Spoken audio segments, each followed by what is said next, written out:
Well, hello everybody, and welcome to week two. Week one looked like it was fairly successful. I will make a suggestion that on the quizzes, be sure to take a little time with them. There is no time limit. Just spend as much time as you need double checking your answers before you submit them and turn it in for a grade. Just spend a little time with it and double check it. And this is, other than one other week, this is the only week that you have where you're going to have to do two chapters in 1 week. The rest of the time, we're just doing one chapter out of the book. So it won't be quite as demanding on the reading and then looking back for your answers and stuff like that. So now, with the discussion board, be sure that you comment at least 3 times. That's what I'm looking for, and I'm looking for good conversation too. This time wasn't really much of a demand for you, with just more or less recognizing that you watched their video, giving you a little feedback on their video, and maybe a little, nice to see that you 3 beautiful kids you have, that type of stuff. Now, this week's going to be a little bit different. The reading assignment is chapter 3, and you will have your quiz for that.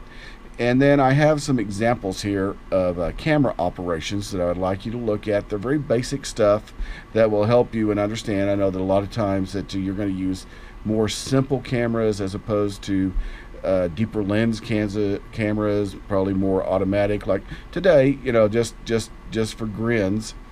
Last time I shot this section on one of my NX5s, which is a prosumer camera. Today I'm actually using a GoPro, and it's on a stabilizing system. As you can see, the movement is smooth and stuff like that. So, and just to point out a little bit, now the first camera was set up so I could professionally mic myself and get great audio.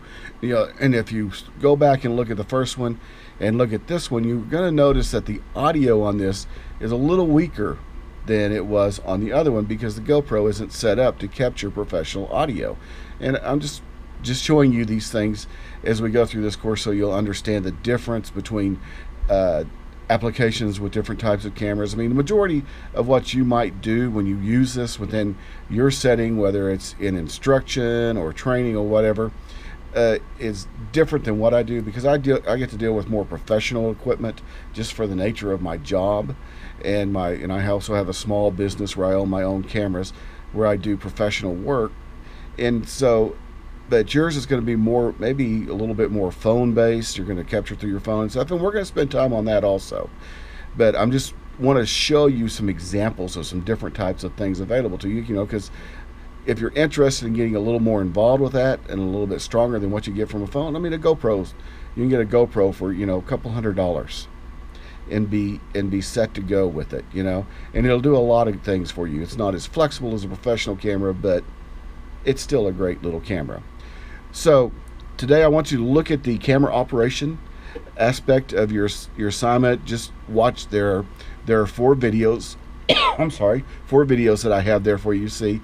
And I also shared a little something that this was done a couple years ago, that a class of mine did. I challenged them to make a video with 30 shots that you need to know. So, and that's camera shots.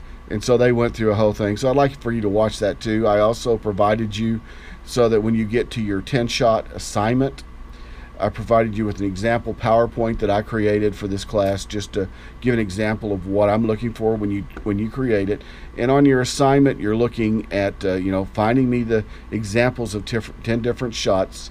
Try to find things that aren't copyrighted. I do ask that, and either that or you have access to. I mean, I personally have access to different things because we pay a subscription for use of different things within our instruction here.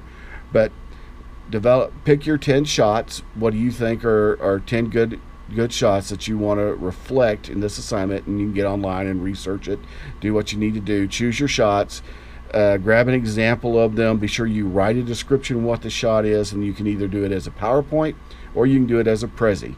Now, if you do it as a Prezi, you need to submit it to me, or you need to submit the link to me like you did the last Prezi you did. Or if you do it as a PowerPoint, you can just upload it to me and I'll watch it that way. Either way, it doesn't matter. Just be sure that when you turn in your assignment, it's either a PowerPoint or a link to Prezi for me. And then the final thing is discussion this week is on copyright. I have a little article I want you to read that concerns, copyright in the educational world, in the creation of, multimedia and videos, and what is fair use. So what I'm asking you to do is read this, and and I want you to explain from that article how you see that copyright applies within education for multimedia and video presentations. Plus, give me a little bit about what you think fair use is according to the article and how it also applies to education. All right, well, if you have any questions, don't be afraid to text me, email me, whatever it may be. Sorry that the announcement's a little late this week. I know I was late last week too, but this week, I was heavily involved getting classes started over the last couple days, and for high school classes, not y'all's class, high school classes, and it just took a little bit more time to get everything ready. But I promise you, my announcements will be more timely. If not, then you can come after me. Until then, have a good week, and I will talk to you next week. Bye.